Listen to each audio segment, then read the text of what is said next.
chiat te wa ka thi kan ni lai ko in Krista rawalin min tin ve a khongai na changam iduta e Krista isua chuan ma rawal ve ka bin kai thowin van huna te amma ne na min thutir ta a lali suwa thina chuan an sual te thi puya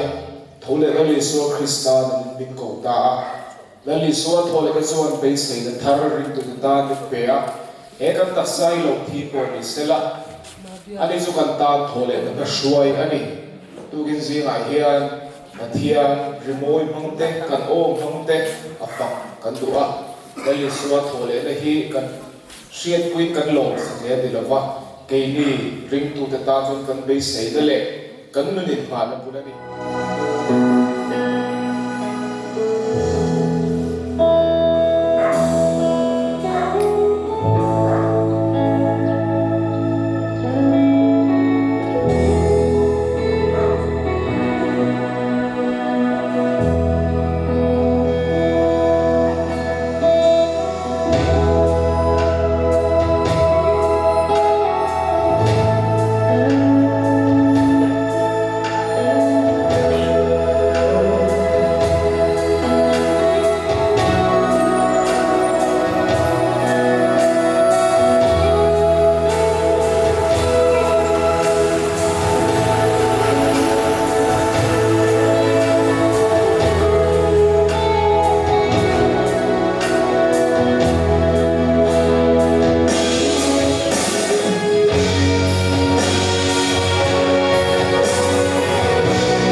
Fakru Yesua Tauta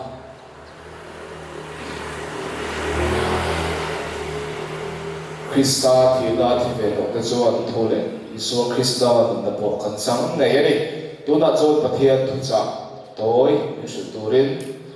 Gedri P the representative Upail Bizo Tanmoya in Osomang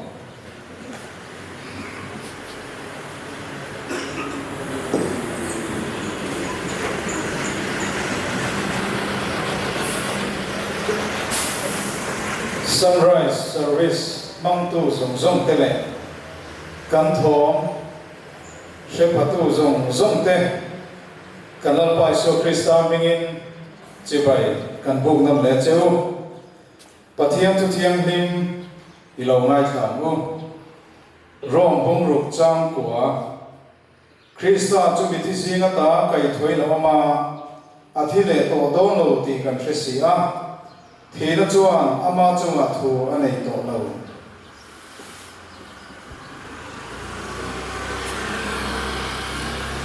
mum danami longai thalen ko marka bungso paru chang của Mary Magdalene le Isua Mary Magdalene ne na Isua in lar tin ni sari ni masaber zinga athole chuan Mary Magdalene ako chunga taram hoi pasari ano chuan ne na khang ai lar masabera Mary Magdalene ako chunga taram hoi pasari ano chuan ne na khang ai lar masabera lali so in lar masak na berhi miro pui ani lovani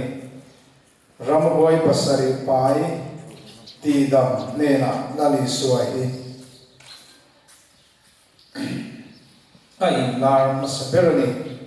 lalpa na thumal song se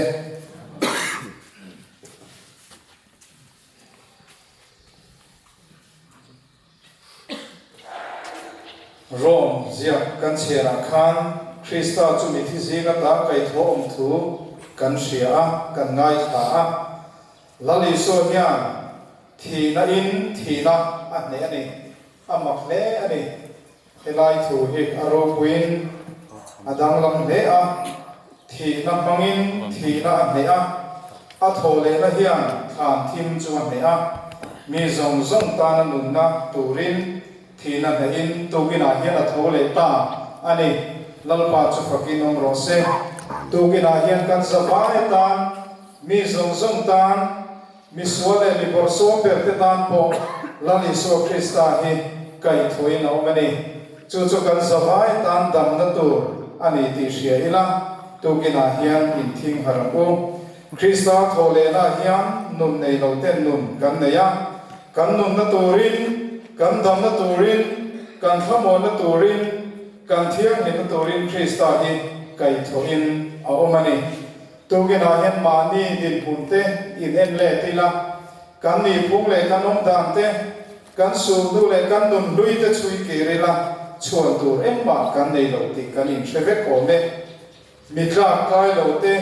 mi man tla lo te min ti dam lama in puana in la na Isu Krista hian min mang ani tugina thalai local khom te le kan thom se phazong zong te ko hian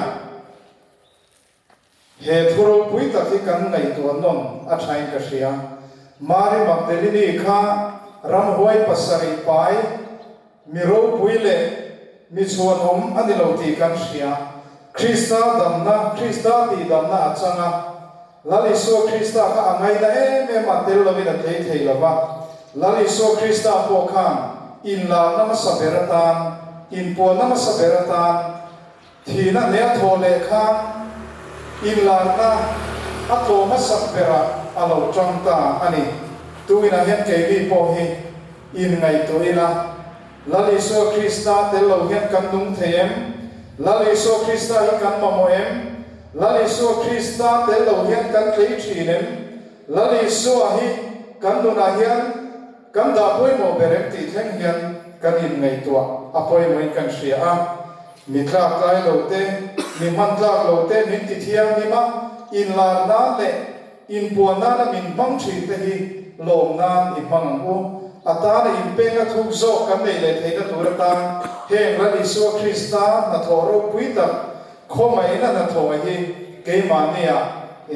i ngai to non le ila i seng lu ti la chu chuan kan rong bol da ko ma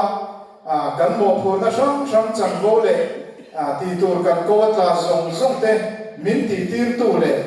min ti kal tu min nor kal tu ni thei se ti kha tu mina kan thu cha ani thole lali so Krista hi kan ta engkim mani ti sia in na nan le kan chatui ber mang turin kan thu han soi ta te kan savai ta nal pan malin so se